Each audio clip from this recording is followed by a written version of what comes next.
नमस्कार दोस्तों, कैसे हैं आप सब लोग। उम्मीद है कि आप स्वस्थ होंगे। स्वागत है आपका मेरे चैनल अमन एक्सप्लेन में। पिछली वीडियो में हमने देखा कि गूगल शीट क्रिएट कैसे करते हैं। इस वीडियो में हम देखेंगे कि गूगल का इंटरफेस क्या है। अगर हम फॉर्मूले भी लगाएंगे या डेटा भी एंटर करना है तो उसका तरीका क्या है, क्या चीजें हमें पता होनी चाहिए। तो उसके लिए सबसे पहले हम अपनी गूगल शीट को ओपन करेंगे। तो तरीका क्या है, वही राइट साइड में जाएंगे। यहाँ पे मैंने ईमेल आईडी अपनी जो लॉगिन की हुई है, यहाँ पे ये जो 9 डॉट्स हमें शो हो रहे हैं, इन 9 डॉट्स पे क्लिक करेंगे। 9 डॉट्स पे क्लिक करेंगे तो यहाँ पे शीट्स के ऑप्शन है, शीट्स पे क्लिक करेंगे। जैसे ही मैंने शीट्स पे क्लिक किया तो एक नई टैब शीट्स की ओपन हो गई।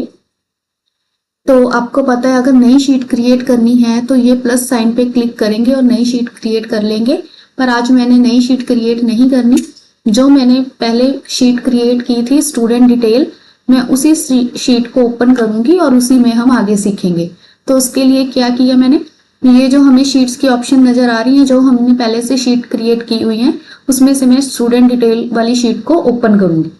मैंने शीट पे डबल क्लिक किया तो मेरी स्टूडेंट डिटेल वाली शीट जो हमने पहले से बनाई हुई है वो ओपन होगी। ठीक है, शीट मेरी ओपन हो गई। तो आइए हम सबसे पहले जानते हैं गूगल शीट का इंटरफेस क्या है। शीट का नेम ऊपर शो हो रहा है, ये आपको पता ही है। अब ये एरिया जहां पे हम काम करेंगे उसको क्या बोलते हैं। ये जो हमारा एरिया है जहां पे हमने काम करना है, इसमें होते हैं रो और कॉलम्स। रो क्या होता है, रो होती है हॉरिजॉन्टल। जैसे ये देखिए मैंने सिलेक्ट किया है, ये रो है।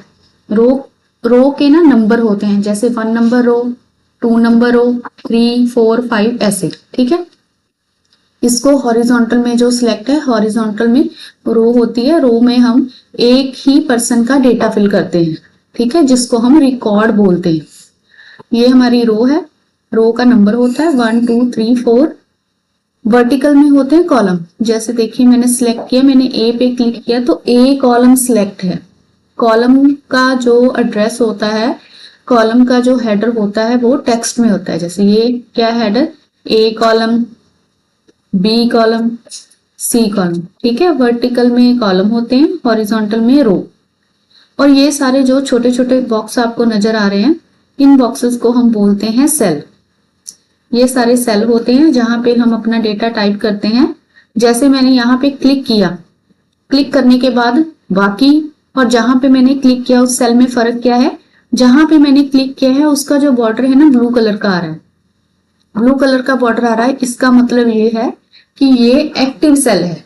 एक्टिव सेल का मतलब जहां पे हम टाइप कर सकते हैं। ठीक है, जैसे अगर मैं कुछ भी अब टाइप करूंगी ना तो कहाँ पे टाइप होगा, जो मेरा एक्टिव सेल है इसको बोलते हैं एक्टिव सेल। एक्टिव सेल में हम डेटा लिख सकते हैं और इसकी पहचान क्या है, इसका बॉर्डर है जो ब्लू कलर में हाईलाइट होगा। ठीक है, और जैसे रो के नंबर होते हैं 1, 2, 3, 4 और कॉलम का एड्रेस होता है ए कॉलम, बी कॉलम, ऐसे ही रो और कॉलम के कॉम्बिनेशन से सेल का एड्रेस बनता है, जिसको सेल रेफरेंस भी बोलते हैं।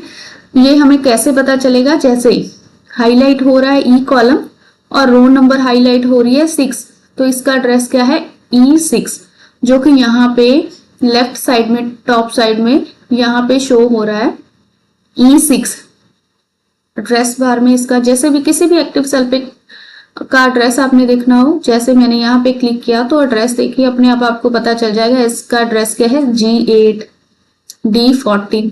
तो हर एक सेल का सेल एड्रेस होता है जिसको सेल रेफरेंस बोलते हैं। जब हमने बने बनाए फंक्शन यूज करने हैं या फॉर्मूले यूज करने हैं तो उसके लिए इंपॉर्टेंट है कि आपको पता हो सेल एड्रेस क्या होता है। और सेल एड्रेस को यूज करने के तरीके भी अलग अलग हैं, जो हम इस वीडियो में नहीं अगली वीडियो में देखेंगे कि इन सेल एड्रेस को फॉर्मूले में किन किन तरीकों से हम यूज कर सकते हैं। ठीक है, तो आज इस वीडियो में हमें क्या पता चला, रो क्या होता है, कॉलम क्या होता है, सेल क्या होता है, सेल पॉइंटर क्या है, एक्टिव सेल क्या है और सेल एड्रेस क्या है। ठीक है, तो आगे थोड़ी सी हम फॉर्मेटिंग भी बेसिक सीखते हैं, जिससे आप अपना डेटा तैयार करना, और डेटा तैयार करने के बाद हम इस पे जल्दी ही फंक्शन यूज करना सीखेंगे। तो डेटा एंटर करने का भी एक तरीका होता है, ऐसे नहीं कि मुझे डेटा मिल गया, स्टूडेंट का टाइप करना है, तो मैं पहले नेम टाइप कर दूं, फिर फादर्स नेम लिख दूं, फिर उनकी क्लास लिख दूं, ऐसे नहीं। अभी मैं आपको एंटर करना बताती हूँ डेटा। जैसे मैंने स्टूडेंट्स का ही रिकॉर्ड फिल करना है, तो सबसे पहले मैंने लिखा सीरियल नंबर। अब मैंने नेक्स्ट सेल में जाना है, तो नेक्स्ट सेल में जाने के लिए मैं टैब प्रेस कर रही हूँ। अपने कीबोर्ड पे देखिए लेफ्ट साइड में जहां पे QWER लिखा है, क्यू के बिल्कुल लेफ्ट साइड में टैब बटन है, हमने टैब को प्रेस करना है। सीरियल नंबर के नेक्स्ट कॉलम में नेक्स्ट सेल में हम आ गए, यहाँ पे मैंने लिखा रोल नंबर। फिर से मैंने टैब प्रेस की। फर्क क्या है ये आपको पता चलेगा, टैब और किस तरह से डाटा फिल करते हैं, फर्क समझाने के लिए अभी मैं टैब प्रेस कर रही हूँ। रोल नंबर के बाद मैंने लिखा students, student name, next class, next अब मैं सब्जेक्ट लिख देती हूँ जो कि आगे भी हमें काम आएगा ये data, English, science, math, SST, Punjabi, Hindi, computer.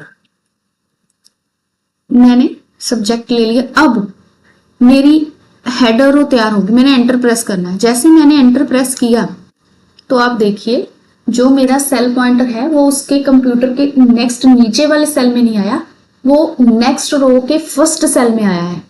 Reason है कि हमने टैब प्रेस की है। अब मैं आपको गलत तरीके से भी फिल करके बताती हूँ। मैं टैब की जगह मैं एरो यूज कर लेती हूँ। मैंने सीरियल नंबर लिखा, अब मैं राइट वाला एरो यूज कर रही हूँ। सीरियल नंबर के बाद मैंने रोल नंबर लिखा, मैंने स्टूडेंट नेम लिख दिया,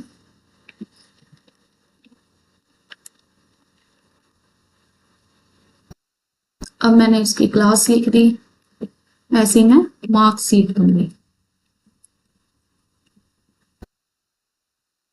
अब मैं एंटर करूंगी। अब देखिए फर्क क्या है, पहले मैंने टैब यूज की थी तो टैब प्रेस करने से क्या हुआ था, जैसे ही मेरी फर्स्ट रो का डेटा खत्म हुआ था, चाहे वो 5 कॉलम थे, चाहे 10 कॉलम, चाहे 20 हो, खत्म करने के बाद जैसे ही हम एंटर प्रेस करेंगे तो जो हमारा सेल पॉइंटर होगा वो नेक्स्ट रो के फर्स्ट सेल में ही जाएगा। अगर टैब यूज करते रहे, बीच में भी अगर आपने कहीं पे एरो यूज कर लिया तो वो कनेक्टिविटी एक तरह से टूट जाती है कि वो वहीं पे जाएगा जहां पे लास्ट टाइम पे टैब प्रेस हुई हो। ठीक है, अब एरो यूज किया था तो वो नीचे आया ना कि नेक्स्ट। इसीलिए जब आपने डेटा फिल करना है, चाहे 10 कॉलम का हो चाहे 20 कॉलम का हो, जैसे ये यहाँ पे हमारे पास कम डेटा है। जब हम एम्प्लॉय मास्टर तैयार करते हैं ना तो उसमें बहुत सारा डेटा होता है, एड्रेस होता है, फैमिली मेंबर्स की डिटेल होती है, बहुत सारे डिटेल, यानी कि ये भी हो सकता है कि 25 कॉलम हो या 20 हो या उससे भी ज्यादा हो। ठीक है, तो तरीका यही है, फर्स्ट रो का डेटा जैसे ही हमने एंटर किया टैब प्रेस कर करके करना है, और जैसे हम एंटर प्रेस करेंगे तो फर्स्ट रो के फर्स्ट सेल में ही आएगा, इससे आपको दिक्कत नहीं आएगी। और यही सही तरीका है रिकॉर्ड फिल करने का। रिकॉर्ड क्या होता है, जैसे ये देखिए 2 नंबर रो मैंने सिलेक्ट की है, तो ये एक स्टूडेंट का रिकॉर्ड है जो पूरी तरह से फिल कर चुकी हूं मैं। ठीक है, जब आपको कोई रिकॉर्ड फिल करने के लिए मिलते, कोई डाटा मिलना, आपने ऐसे नहीं करना जैसे मैंने पहले सारा सीरियल रोल नंबर लिख लिए, फिर सारे स्टूडेंट नेम लिख लिए, फिर क्लास। हो सकता है ज्यादा रिकॉर्ड है, 500 रिकॉर्ड है या इससे ज्यादा, तो आपने क्या किया, आपने स्टार्ट कर दिया पहले मैं सारे नेम टाइप कर लूं, फिर क्लास टाइप कर लूं, फिर बाद में मार्क्स। ऐसे नहीं करना, क्योंकि हो सकता है कि जब आप सारा डेटा फिल करोगे तो आपने 2 कॉलम तो फिल कर लिए पर बाकी डेटा रह गया, तो इससे आपका डेटा इनकम्प्लीट है, यानी कि एक भी रिकॉर्ड कंप्लीट नहीं हुआ। इस तरह से करोगे, अगर आपने 50 रिकॉर्ड भी फिल किए तो वो 50 रिकॉर्ड कंप्लीट होंगे।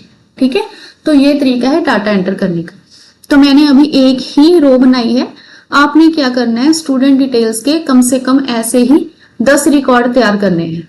स्टूडेंट के 10 रिकॉर्ड तैयार करोगे और उस पर कुछ फॉर्मेटिंग करना, जैसे कि फॉर्मेटिंग में थोड़ी सी बेसिक सी बता देती हूँ। 10 रिकॉर्ड इसलिए फिल करने ताकि आगे हम सीख सके कि उसकी परसेंटेज कैसे निकालनी है, उसकी एवरेज कैसे निकालनी है, टोटल कैसे करना है, ये सब इसी डेटे पे हम काम करेंगे। तो जो फर्स्ट रो होती है उसमें हमेशा क्या होते हैं, हेडर, जिससे पता चले कि इस कॉलम में कौन सा डेटा है।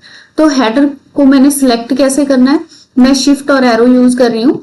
शिफ्ट और एरो यूज करने के बाद मैंने सिलेक्ट करने के बाद इसको बोल्ड कर दी कि मुझे ये बोल्ड चाहिए या थोड़े बड़े भी चाहिए, तो आप यहाँ से साइज बड़ा कर सकते हो, यहाँ से साइज छोटा कर सकते हो, यहाँ से आप फॉन्ट अलग से चूज कर सकते हो, आपको कौन सा फॉन्ट चाहिए। ठीक है, और मैंने अभी सारा ये डेटा सिलेक्ट किया है।